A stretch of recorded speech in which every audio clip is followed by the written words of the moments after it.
तो आज के क्लास में बच्चे हम लोग इक्वेशन ऑफ स्ट्रेट लाइन के बारे में पढ़ेंगे। मतलब इक्वेशन क्या है, मतलब स्ट्रेट लाइन का इक्वेशन के बारे में पढ़ेंगे। Different form of equation of straight line पढ़ेंगे। लेकिन उससे जाने से पहले आप सभी बच्चे एक बात सोच के देखिएगा कि मैथमेटिक्स में इक्वेशन नाम की चीज होती क्या है, मतलब उसका मतलब क्या होता है। ये बातों को आप थोड़ा सा ध्यान में सोचो, शांति से आंख एक बार बंद करके, कि आज तक आप लोगों ने बहुत तरह टाइप का इक्वेशन पढ़ा। साइमल्टेनियस लीनियर इक्वेशन पढ़ा, equation of A one variable two variable, पर इक्वेशन का मतलब क्या होता था। तो आज इसी वीडियो को हम लोग स्टार्ट करते हैं equation of a straight line को, और आगे देखते हैं कि क्या क्या चीज करना है। ये तो हमें मिटाना पड़ेगा, ये तो हमारा टॉपिक अगले वीडियो का टॉपिक था। चलिए इसे ओमिट कर देते, आ जाओ। चले, ये ओमिट हो गया हमारा, ये ओमिट जल्दी हो जाओ।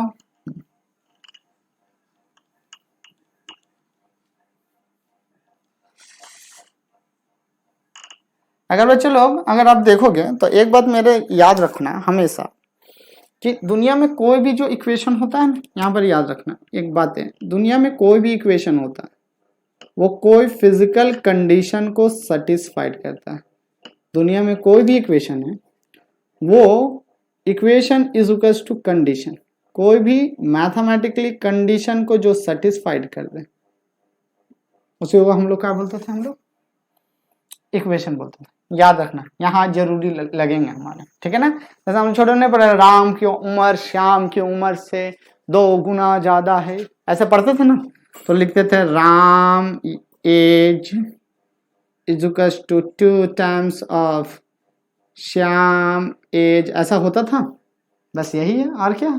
चलो देखो क्या करना है, और कुछ नहीं। चलिए, तो हम लोग आज का जो टॉपिक है equation of a straight line, ठीक है ना। टॉपिक का नाम क्या है हमारा, यहां पर टॉपिक का नेम लिख देते हैं, यहां से लिखते हैं equation of a straight line. Topic का नाम हमारा है equation of uh straight line. किसी स्ट्रेट लाइन का इक्वेशन पूरा लिखते हैं ना, यहां पर शॉर्ट में नहीं लिखते, पूरा स्ट्रेट लाइन का इक्वेशन क्या है उसे लिखना है, ठीक है। स्ट्रेट लाइन, चलिए स्ट्रेट लाइन का इक्वेशन क्या क्या होते हैं चलो जल्दी से देख लो, फिर उसके बाद आगे चलेंगे और देखते हैं क्या किया जा सकता है इक्वेशन ऑफ स्ट्रेट लाइन में। अगर आप देखो तो यहाँ पर एक कार्टेशियन कोऑर्डिनेट, सबसे पहले ले कार्टेशियन कोऑर्डिनेट, ठीक है ना। तो ऐसा क्या क्राइटेरिया है जो स्ट्रेट लाइन फॉलो करता है, तो आप अगर ध्यान से देखोगे ना, सर्कल फॉलो करता है। कभी हम इसके बारे में डिटेल वीडियोस बनाएंगे। कुछ कुछ क्राइटेरिया कंडीशन है जिसके वजह से ये सब चीजें एग्जिस्ट करती हैं। जैसे अगर आप स्ट्रेट लाइन, कोई भी दुनिया में स्ट्रेट लाइन को देखिएगा, उनका डायरेक्शन हमेशा कांस्टेंट होता है, वो डायरेक्शन में वैरी नहीं करते, डायरेक्शन कांस्टेंट रहता है। देखोगे यहाँ पर हम सारा बातें लिख देते हैं, आप यहाँ पर बातें देखना। दुनिया में जो कोई भी स्ट्रेट लाइन है उनका डायरेक्शन जो होता है ना वो कांस्टेंट होता है। डायरेक्शन वो क्या है, वो है कांस्टेंट। अगर डायरेक्शन कांस्टेंट है तो डायरेक्शन को हम लोग मैथमेटिक्स में किससे रिप्रेजेंट करते हैं, एंगल से। और एंगल को कार्टेशियन कोऑर्डिनेट सिस्टम में किससे रिप्रेजेंट किया जाता है, स्लोप से। इक्वल नहीं होता है, स्लोप से रिप्रेजेंट किया जाता है, किससे, स्लोप से। और स्लोप क्या होता है, टेंजेंट ऑफ एंगल होता है। इन बातों को याद रखोगे। क्या क्राइटेरिया है, दुनिया का कोई भी स्ट्रेट लाइन है ना उसका डायरेक्शन फिक्स्ड होता है। अगर डायरेक्शन फिक्स्ड है तो डायरेक्शन कांस्टेंट हुआ मैथमेटिक्स में। अगर डायरेक्शन कांस्टेंट है तो एंगल कांस्टेंट हुआ, क्योंकि हमारा एंगल, ये एंगल जो है वो हमेशा कांस्टेंट रहेगा किसी भी पॉइंट के लिए। और एंगल को मेजर करते हैं स्लोप के हेल्प से, तो स्लोप के हेल्प से कर लिए हम लोग मेजर।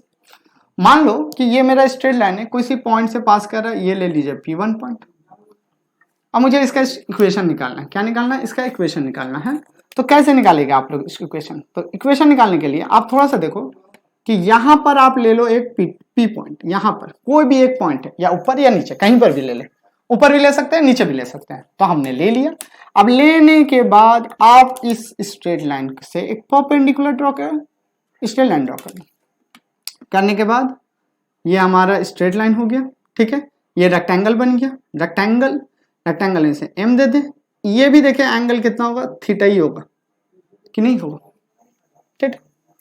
अब यहां से यहां तक का वैल्यू y है, यहां से लेकर यहां तक का वैल्यू y1। हम नहीं लिख रहे हैं क्योंकि ये बातें आपको पता होनी चाहिए, अगर नहीं भी पता तो कोई बात नहीं है।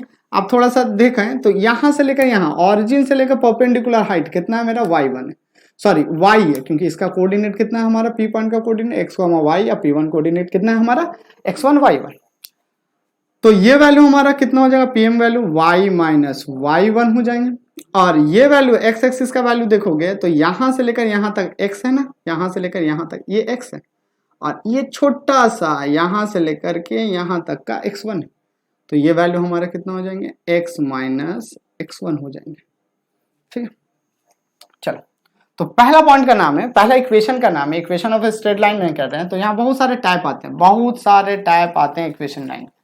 तो जिसमें से पहला जो हमारा है वो है स्लोप पॉइंट फॉर्म। ठीक है, slope point form, slope point form पहला लाइन का इक्वेशन है। आप इसे इक्वेशन को याद रखोगे, स्लोप है और उनमें एक पॉइंट है, तो इक्वेशन निकालना है किसी, ठीक है ना। तो स्लोप पॉइंट फॉर्म है, तो इसका इक्वेशन क्या होता है, अगर आप स्लोप देखें तो tan theta is equal to perpendicular by base, perpendicular कितना हमारा y माइनस y1, और बेस कितना हमारा x माइनस x1। स्लोप को यहां पर एक बात याद रखना, इसे तो अभी tan थीटा लिख दिए हैं, लेकिन स्लोप को मैथमेटिक्स में रिप्रेजेंट किया जाता है हम लोग का मैथ्स में, m is equal to y minus y1 by x minus x1, और किसी से रिप्रेजेंट नहीं किया जाता। y minus y1 x minus x1, याद रखना, इसी को बोलते हैं स्लोप पॉइंट फॉर्म। स्लोप इसलिए बोल रहे हैं क्योंकि इस इक्वेशन में एक स्लोप है, और पॉइंट इसलिए बोल रहे हैं क्योंकि इस इक्वेशन में एक पॉइंट है, बस और कोई बात नहीं। इसका यूज कहाँ करेंगे अभी दिखाएंगे कहाँ करेंगे, लेकिन इससे है ना दो ब्रांचेस हमारे निकल के आएंगे, दो ब्रांचेस। पहली ब्रांच ये निकल के आएंगे, पहली ब्रांच ए, 1 पॉइंट ए कर देते हैं नाम, any straight line which is parallel to X axis. यहां पर हम लोग लिख देते हैं खाली पैरेलल टू एक्स एक्सिस, ताकि आपके दिमाग में बात रहे, parallel to X axis. Video lengthy हो जाएगा नहीं तो फालतू बातों में।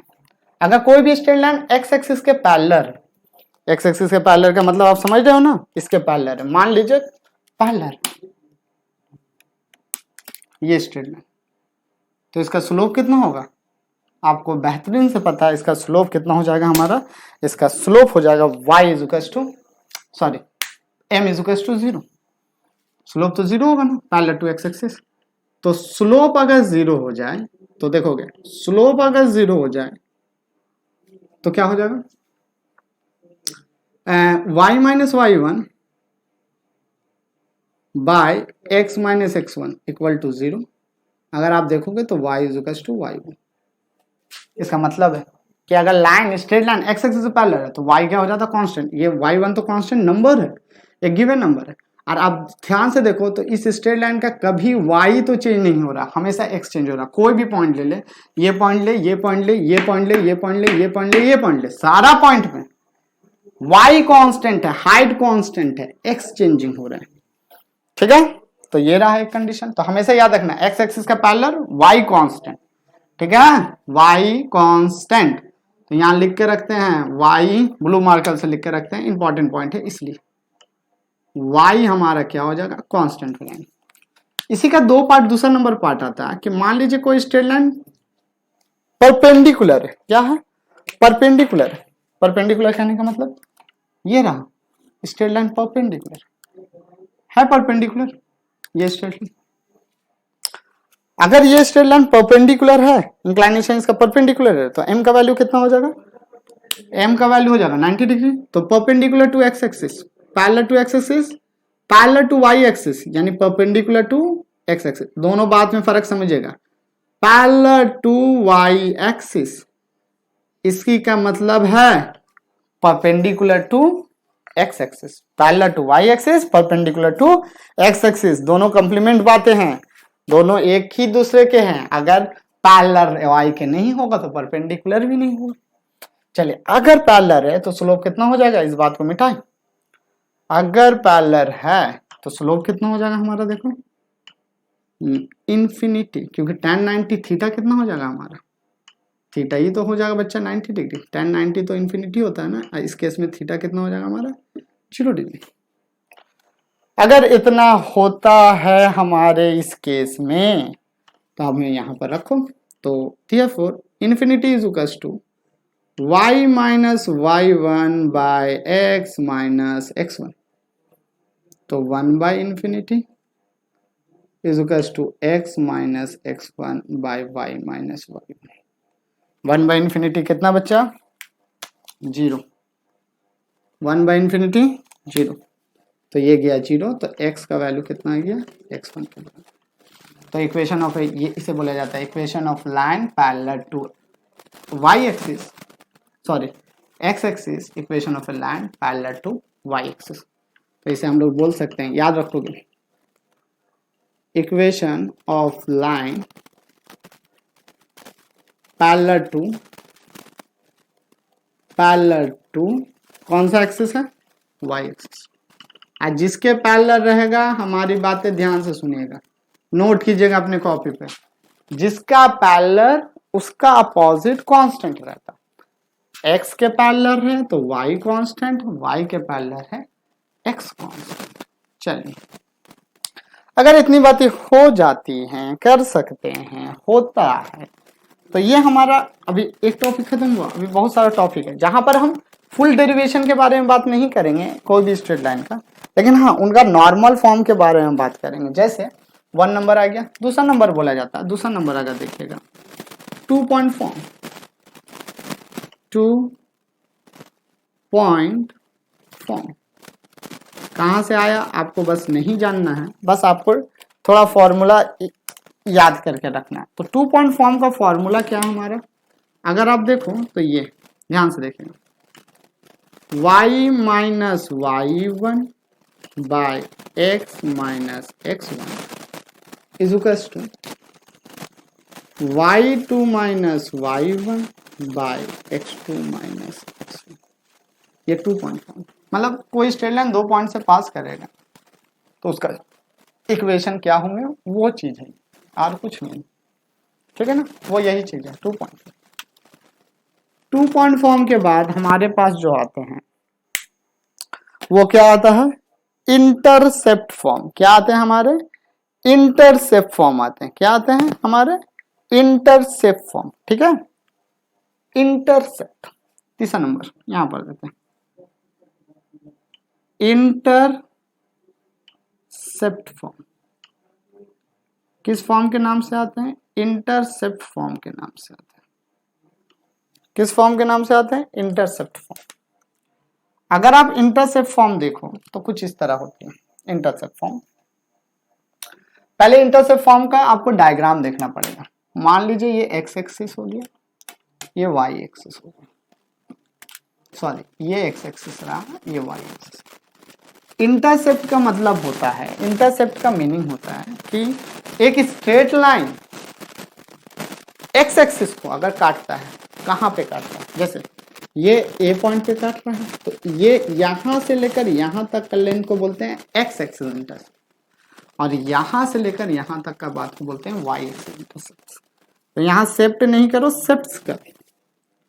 तो मान लो कोई स्ट्रेट लाइन, और एक बात और नोट कीजिएगा, इंटरसेप्ट को लेटर ए और बी से डोनेट किया जाता है। ए से एक्स एक्सिस, नोट कीजिएगा ये बातें बहुत ज्यादा जरूरी है। इंटरसेप्ट को ए लेटर और बी लेटर से, स्मॉल ए का लेटर और बी लेटर से रिप्रेजेंट किया जाता है। जहां small A X axis intercept बताता है, small A X axis intercept बताता है, और small B Y axis intercept बताता है। तो इसका फॉर्म क्या है, कुछ नहीं, याद रखना है, X by A plus Y by B equals to 1। X by A Y by B is equals to 1। ये हमारा दूसरा के बाद चौथा फॉर्म आता है slope intercept form. Only slope एक रहेगा और इंटरसेप्ट फॉर्म रहेगा। इंटरसेप्ट फॉर्म देखो एक ही इंटरसेप्ट है, 10 इंटरसेप्ट नहीं है, इंटरसेप्ट। यहाँ इंटरसेप्ट, ये क्वेश्चन के बातों को समझेंगे। अगर स्लोप इंटरसेप्ट फॉर्म में अगर आप देखो तो आपको ये बातें देखनी है कि इंटरसेप्ट अगर नॉर्मल, ये बातें भी नोट कीजिए, अगर नॉर्मल का भी आपको इंटरसेप्ट बोले, नॉर्मल किताब में क्वेश्चन मिल गया इंटरसेप्ट, तो इंटरसेप्ट बोलता है तो आप ये बात दिमाग में रखो, ओनली वाई एक्सिस इंटरसेप्ट। अगर वो स्पेसिफाइड मेंशन करे एक्स एक्सिस वाई एक्सिस तो बात क्लियर हो गया वहीं पर, लेकिन अगर मेंशन नहीं करता स्पेसिफाइड तो आप समझिएगा इंटरसेप्ट का मतलब वाई एक्सिस इंटरसेप्ट। तो इसका इक्वेशन क्या होता है, देखो ये जो लेंथ है ना, ये ओ से बी, इसी को वाई एक्सिस इंटरसेप्ट बोलते हैं। तो ये हो गया Y is equal to M X slope M, और ये रहा सी। याद करके रखेंगे अभी आप लोग, है ना। ये बड़ा इंपॉर्टेंट फॉर्मूला है क्योंकि हम कारण बता रहे हैं इसके पीछे, लेकिन पहले तो ये इंपॉर्टेंट है, इसका यूज बहुत जगह हम लोग करेंगे, इंपॉर्टेंट फॉर्मूला, ठीक है ना, बहुत जगह यूज करेंगे। अब इसके बाद 5th नंबर आता है हमारा नॉर्मल फॉर्म। नॉर्मल फॉर्म कैसा होता है देखें, नॉर्मल फॉर्म, नॉर्मल फॉर्म हमारा है, ये भी इजी है, कुछ ज्यादा हार्ड नहीं है। नॉर्मल फॉर्म मतलब भी पता चल रहा है, नॉर्मल होगा, कोई परपेंडिकुलर होगा, नॉर्मल होगा, नॉर्मलिटी होगा। तो नॉर्मल फॉर्म में आप क्या काम करेंगे बच्चे लोग, नॉर्मल फॉर्म में आप काम करेंगे, देखो यहां से एक परपेंडिकुलर गिरा दीजिए, यहां से एक परपेंडिकुलर गिरा, ये 90 डिग्री है, इस पॉइंट को हम बोलते हैं डी पॉइंट। क्या पॉइंट बोलते हैं, डी पॉइंट। अगर आप ठीक से देखो, ठीक से, तो ये स्मॉल पी है, यही है परपेंडिकुलर, यही है नॉर्मल, ठीक है। और ये जो परपेंडिकुलर ड्रॉ किए हैं, ये एंटी क्लॉकवाइज कितना एंगल बनाता है, मान लीजिए अल्फा एंगल बनाता है, कितना एंगल बनाता है, अल्फा, ठीक है। तो नॉर्मल फॉर्म क्या होगा, नॉर्मल फॉर्म क्या होंगे देखिएगा, नॉर्मल फॉर्म होंगे x by cos alpha plus y by sine alpha is equals to p. P is a perpendicular distance of a straight line. P is a perpendicular distance of a straight line with perpendicular distance है straight line के साथ, ठीक है ना, perpendicular distance of a straight line from origin, याद रखोगे origin से perpendicular distance। और इसका हेल्प आने वाले वक्तों पे बहुत ज्यादा, ये भी एक इंपॉर्टेंट फॉर्मूला है, नोट कीजिएगा, ये भी एक इंपॉर्टेंट फॉर्मूला है। सारा फॉर्मूला का हम यूज कराएंगे आप लोगों को, कहाँ पे करना है, इंपॉर्टेंट फॉर्मूला, ठीक है ना। तो ये है हमारे सारे इक्वेशन, स्ट्रेट लाइन के दुनिया में जितने भी इक्वेशन है, स्ट्रेट लाइन का ये दुनिया में जितना भी आपको इक्वेशन दिख जाए यही दिखेगा, इसको छोड़ के तो कोई स्ट्रेट लाइन का इक्वेशन दिखने वाला नहीं है, कोई दिखने वाला नहीं इसको छोड़ के, ठीक है ना। हाँ, इसको छोड़ के अगर आपको मिला तो वो थोड़ा टॉपिक अलग है, लेकिन आप ये ध्यान रखें जनरल फॉर्मूला भी नाम का एक चीज होता है, जनरल इक्वेशन, ये तो आप क्लास 10 में पढ़े होंगे जनरल इक्वेशन। तो इस बात को हम कैसे यूज करेंगे आप देखोगे, लेकिन अभी नहीं देखना। जनरल इक्वेशन क्या होता है, जनरल इक्वेशन में हम इस तरह करके कोई भी स्ट्रेट लाइन को टू वेरिएबल लीनियर इक्वेशन को हम हमेशा क्या रिप्रेजेंट करते हैं, स्ट्रेट लाइन, याद रखना, two variable linear equation always represented straight line. Two variable, ये बहुत इंपॉर्टेंट बातें हैं, टू वेरिएबल लीनियर इक्वेशन क्या रिप्रेजेंट करता है, linear equation always represented straight line represent करता है। टू वेरिएबल लीनियर इक्वेशन क्या रिप्रेजेंट करता है, ऑलवेज स्ट्रेट लाइन। तो बच्चे लोग आज के वीडियो में हम लोग यहीं तक रन देते हैं, क्योंकि बहुत ज्यादा बड़ा वीडियो हो जाएगा अगर हम प्रॉब्लम ले ले आज ही। तो आपका काम यह है कि इस वीडियो के अंदर जितना भी इंपॉर्टेंट फॉर्मूले था इक्वेशन ऑफ स्ट्रेट लाइन का 1 2 3 4 5 6 7 एंड 8, उनको आप दिमाग में रखेंगे, ताकि अगले वीडियो में हम जब आएंगे तो इनके बेस पर प्रॉब्लम बनाएंगे। और प्रॉब्लम बनाने के बाद एक, यानी ये 4 5 और 6 नंबर फॉर्मूले का क्या इंपॉर्टेंट यूटिलाइजेशन है उनको करेंगे। ठीक है, तब तक के लिए आप सभी बच्चे पढ़ाई लिखाई करते रहोगे और हाफ ईयरली एग्जामिनेशन आ रहा है, अपना एग्जामिनेशन का प्रिपरेशन अच्छा से करें। ओके, चलिए।